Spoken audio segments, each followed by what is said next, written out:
Hi friends, வாங்க இன்றைக்கி உங்களுக்காக நான் என்ன பண்ண போகிறேன் அப்படின்னு தானே யோசிக்கிறீங்க.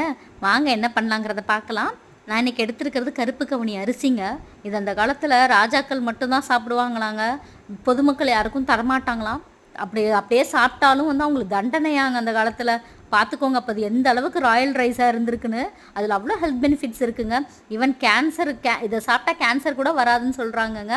அந்த அளவுக்கு சத்தான அரிசிங்க இது. வாங்கங்க எப்படி அதில் ஒரு அடை தோசை பண்ண போகிறேங்க. வாங்க எப்படி பண்ணலாங்கிறத பார்க்கலாம்.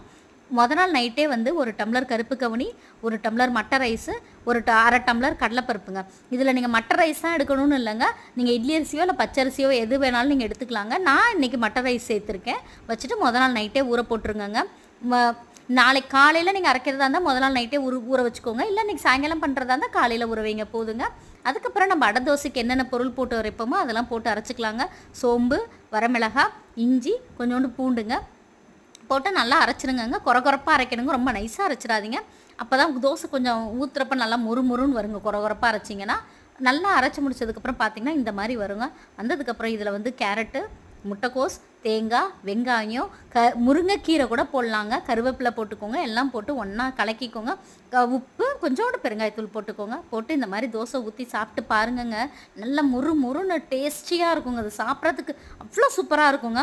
இது கருப்பு கவுனி தோசைனே யாருமே நம்ப மாட்டாங்க. செஞ்சு கொடுத்தீங்கன்னா நீங்களா சொன்னால் மட்டும்தாங்க தெரியும் இது கருப்பு கவுனியில் பண்ணியிருக்கீங்கன்னு.